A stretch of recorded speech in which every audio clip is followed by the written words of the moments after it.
இந்த நண்டுகள பாருங்க. இது ஏன் ஸ்ட்ரெய்ட்டா நடக்காம இப்படி சைடுல பார்க்க நடக்குது? பொதுவா எல்லா உயிரினங்களுமே நேரா தான் பயணிக்கும். ஆனா இந்த நண்டுகள் மட்டும் ஏன் விசித்திரமா சைடுல பார்க்க பயணிக்குது? இதுக்கு பின்னாடி என்ன காரணம் இருக்கு? அத தான் இந்த வீடியோல பார்த்து தெரிஞ்சுக்க போறோம். வாங்க வீடியோக்கு போகலாம். இந்த மாதிரி இன்ட்ரஸ்டிங்கான இன்ஃபர்மேஷன நீங்க தெரிஞ்சுக்கணும்னு நினைச்சீங்கன்னா, மறக்காம இந்த சேனல சப்ஸ்கிரைப் பண்ணி ஃபாலோ பண்ணிக்கோங்க. பொதுவா கால்களால நடக்கக்கூடிய எல்லா உயிரினங்களுமே நேரா தான் நடக்கும். அப்பதான் ஃபோகஸ்டா நடக்க முடியும். இலக்க நோக்கி சரியா பயணிக்க முடியும். அதுக்கேற்ப தான் அந்த உயிரினங்களோட கால்களும் அமைக்கப்பட்டிருக்கும். இப்ப எக்ஸாம்பிள்க்கு மனுஷன எடுத்துக்கிடுவோம். மனுஷனோட கால்கள் வந்து பார்த்தீங்கன்னா, ஃப்ரண்ட்ல பார்க்க மூவ் ஆகுற மாரி தான் நமக்கு வந்து அமைக்கப்பட்டிருக்கு.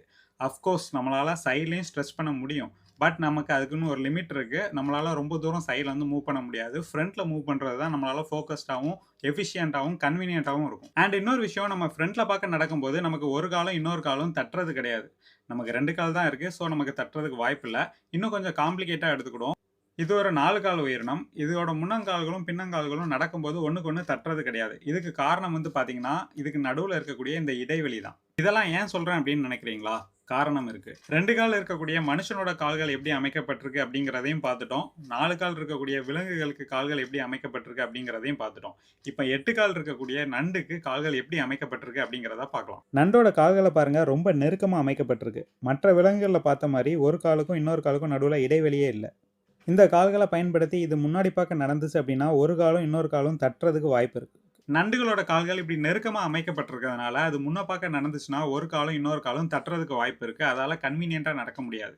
ஸோ, அதனால தான் இப்படி சைட்ல பார்க்க நடக்குது. ஓகே, நண்டுகளுக்கு ஏன் கால்கள் இவ்ளோ காம்ப்ளிகேட்டடா அமைக்கப்பட்டிருக்கு? நண்டோட கால்கள் வந்து பார்த்தீங்கன்னா, ஒரு பிரெடேட்டர் தன்னை அட்டாக் பண்ண வரும்போது, மண்ணுக்குள்ள வேகமா குழி தோண்டி தன்னை புதைச்சுக்கிறதுக்காகவும், மறைஞ்சு இருந்து உணவ வேட்டையாடுறதுக்காகவும், வழுக்கக்கூடிய பாறைகள், மரங்கள் மேலலாம் ஈஸியா ஏறுறதுக்காகவும் தான் இந்த கால்கள் வந்து இப்படி அமைக்கப்பட்டிருக்கு. நண்டுகள 8 கால் கொண்ட உயிரினம் அப்படின்னு தான் நம்ம நெனச்சுட்டு இருக்கோம். ஆனா ஆக்சுவலா பார்த்தீங்கன்னா, நண்டுகள் வந்து பார்த்தீங்கன்னா 10 கால் உயிரினம். அதோட முன்னாடி இருக்கக்கூடிய 2 கொடுக்குகளும் அதோட கால்கள் வகையை தான் சேர்ந்தது. ஆனா அந்த கொடுக்கு மாரி அமைப்பு இருக்கக்கூடிய அந்த 2 கால்களையும் வேட்டையாடுறதுக்காகவும், சாப்பிடுறதுக்காகவும் தான் பயன்படுத்துது.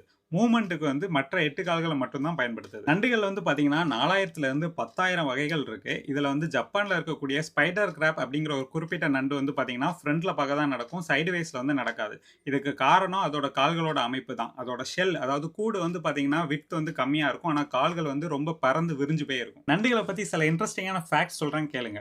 நமக்கெல்லாம் சதை வந்து வெளியில இருக்கும், எலும்பு வந்து உள்ள இருக்கும். ஆனா நண்டுகளுக்கு எலும்பு வெளியில இருக்கும், சதை வந்து உள்ள இருக்கும். நண்டுகள் வந்து அதோட கால்களையோ இல்லன்னா கொடுக்கையோ இழந்துருச்சு அப்படின்னா, மால்ட்டிங் அப்படிங்கிற ஒரு ப்ராசஸ் மூலமா ரீஜெனரேட் பண்ணி புதுப்பிச்சுக்கிட முடியும். நண்டுகள்ல வந்து பார்த்தீங்கன்னா, மில்லிமீட்டர் சைஸ்ல இருந்து மீட்டர் சைஸ் வரைக்கும் இருக்குது. இந்த தகவல் உங்களுக்கு பிடிச்சிருந்ததுன்னா லைக் பண்ணுங்க. மறக்காம சேனல சப்ஸ்கிரைப் பண்ணி ஃபாலோ பண்ணிக்கோங்க.